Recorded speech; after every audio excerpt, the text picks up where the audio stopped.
Deep in the warrior's heart, the decision had been made long ago. To forfeit one's life for the security of others.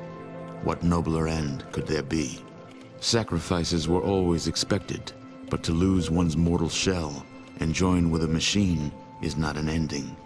Instead, it is a new beginning, revolving around the rebirth of humanity. The first command to speed through the new calculator's relays is the disabling of the active robotic forces, averting the sterilization of all life on the continent. The warrior's mind had proven itself exceptional time and again in the field of battle. Now, working in conjunction with the calculator's sheer processing power, a union between the Brotherhood of Steel and the robotic forces quickly takes shape. The region sees new laws established to ease humanity back into civilized life. Laws that are strictly enforced by the combined patrols of Brotherhood soldiers and pacification robots. To speed the unification process, discrimination against mutates is outlawed. Many prejudices are eliminated through education or the harsh implementation of Brotherhood justice.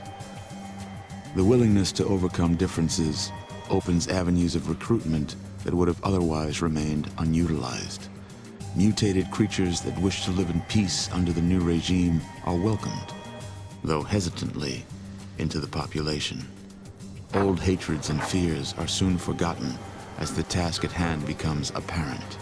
Humans, ghouls, super mutants, and deathclaws all work together to begin transforming the wastelands into a post-nuclear utopia. The combined knowledge of the Brotherhood and Calculator's databases are a powerful tool for reshaping the world, and no time is wasted. Technology is slowly reintroduced into the land. Irrigation systems are established, bringing water to the barren soils for the first time in decades. New settlements spring up as land becomes fertile once again, with places of learning becoming the hubs of the fledgling civilization. A combination of old world science with new world wisdom paves the way to higher understanding and unity among the population. The new regime begins to expand across the wasteland, absorbing towns and villages and quickly dispatching those that would halt progress. Soon, the Brotherhood is protector to a string of settlements. As the Brotherhood's power grows, so does its hold on the wasteland. But one question remains. What will happen when this young civilization encounters the original, knowledge-hoarding Brotherhood of Steel? The scribes and elders prepare for the meeting and hope to put differences in the past as the future of mankind hangs in the balance. But that is a battle for another day and perhaps another hero.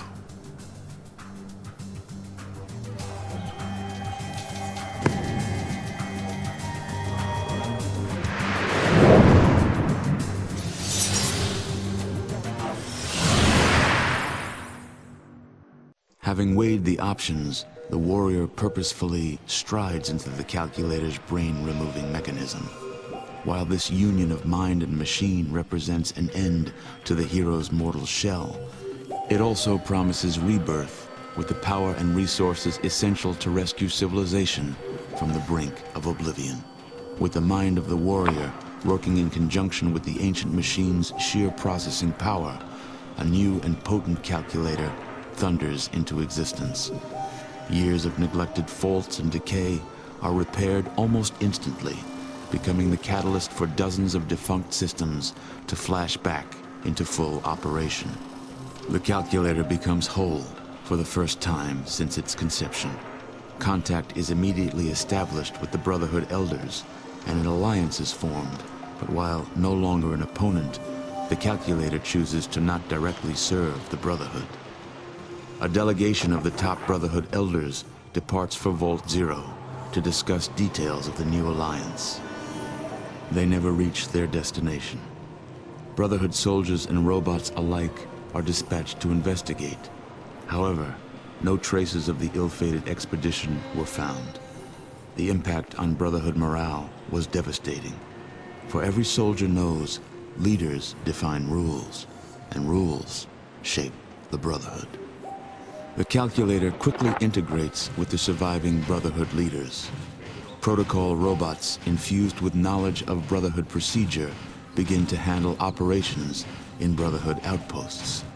Behemoth robots are sent to bunkers and allied towns to ease the strain of basic needs like patrols, while maintaining a military show of force to keep outlaws at bay.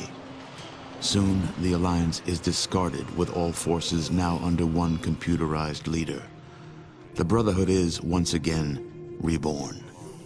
To speed the unification process, discrimination against mutates is outlawed. The new Brotherhood views these creatures as a valuable resource instead of a threat to be eliminated.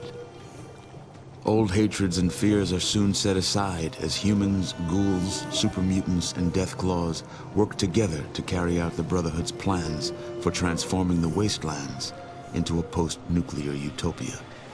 The new regime begins to expand across the wasteland, absorbing towns and villages, and quickly dispatching those that would halt progress.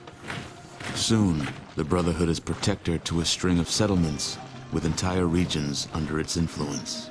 As the Calculator's power grows, so does its hold on the continent, but one question remains.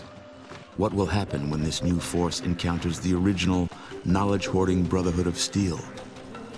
In the depths of Vault Zero, the Calculator processes millions of possible scenarios in preparation for the inevitable meeting.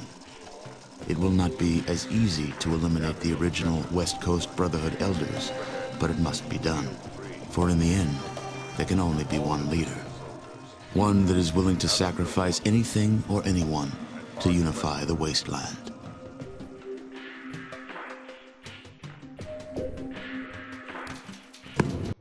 The general, driven by the memory of his wife and convinced by your words, boldly steps into the chamber. His brain is removed once again and placed into a specially constructed container.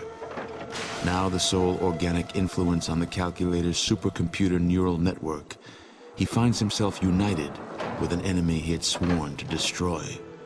His only objective is to restore order to the chaotic wastes and provide his beloved wife with the security he had promised so long ago.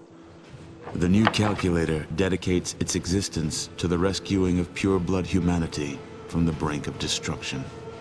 Order is established, with the Brotherhood soldiers and Calculator robots enforcing new laws and spearheading the task of rebuilding and re-educating mankind. The first step is to comfort the battle-weary region. Combined groups of Brotherhood soldiers and robots are dispatched to patrol troubled areas. These forces are charged with the task of dealing the bandit lords a blow that will take them years to recover from.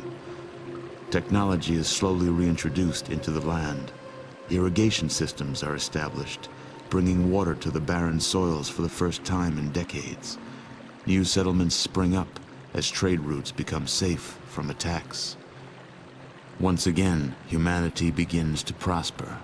For the various mutates of the land, their destiny is somewhat darker. All known genetic divergents are immediately rounded up into internment camps and registered. Those that comply are forced to endure harsh conditions in labor gulags, where their unique abilities are exploited in tasks considered too dangerous or simply beneath pure-blood humans. Humans who speak out against this new system are disciplined or silenced. Those mutants who choose to flee are ruthlessly hunted like animals. These unfortunates are captured, killed, and displayed across the region as a gruesome reminder to all impure life forms that disobedience from lesser creatures will be met with uncompromising punishment. Small factions of humans, defiant of the new Brotherhood dictatorship, join their outcast cousins to form the Mutant Liberation Army. Any creatures suspected of supporting this outlawed faction are quickly rounded up and interrogated by the General's hand-picked inquisitors. Many are never seen again. But for every disappearance, for every public execution by the new regime, another rebel joins the outlaw movement. Soon, the Brotherhood finds itself under repeated attack. The Mutant Liberation Army attempts to utilize guerrilla tactics to offset the overwhelming combined force of robot and Brotherhood soldiers. The rebels fight for many reasons now, revenge, freedom, and a chance for a better life. Some join the battle because waging war is all they know. It is a struggle they are destined to lose. For humanity, however, progress is made. It comes slowly at first, for time is an ingredient as important as order and determination when great changes are to be made. Soon, without the required resources and firepower, the Mutant Liberation Army is driven west, back to an area where many of them met bitter defeat not long ago. Their actions becoming more and more desperate when they realize they are being driven back into a region controlled by the old Brotherhood. Humanity rules the land again, while the mutates have nothing but death. It lies waiting over every hill, behind every rock, through every crosshair. They are without justice. They are without hope. Such is life in the wasteland.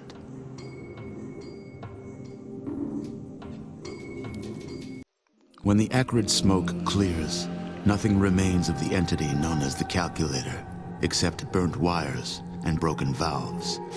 It is a decisive victory for humanity, for at the crucial point in the raging battle, the robots were stopped dead in their course of destruction.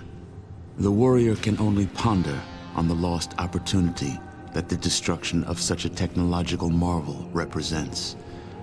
History has shown that even the victors of battle have some regrets, but sometimes one must move forward.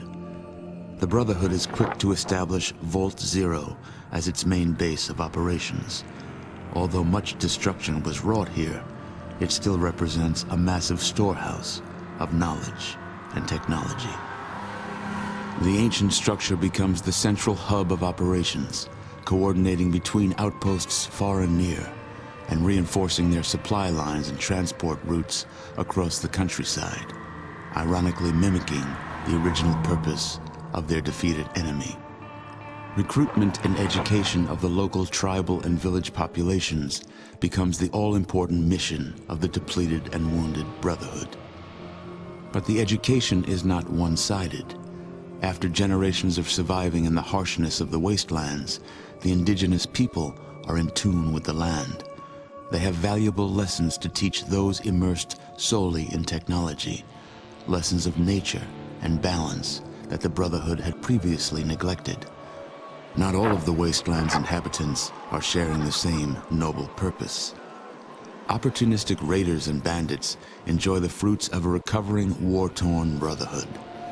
Patrols are scarce and in smaller numbers than the thieves remember encountering in the past, as the Brotherhood focuses on consolidating its power base. Several frontier outposts are lost as the Brotherhood finds they are fighting a guerrilla war without the support of large numbers.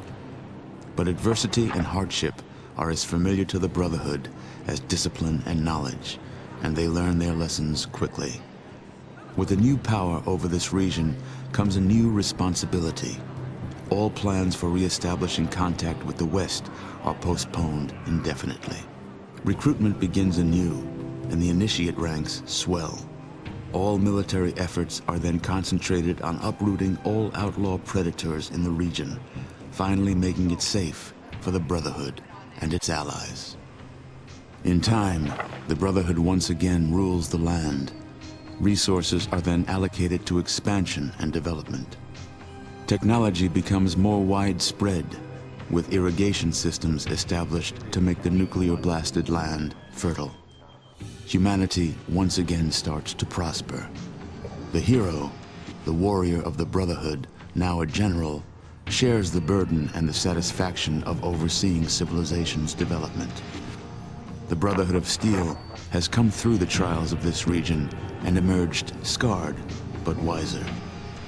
It will be decades before a reunion is possible between the old Brotherhood and the new Brotherhood regime. In that time, there are new alliances to be made, new battles to be fought, new victories to be had.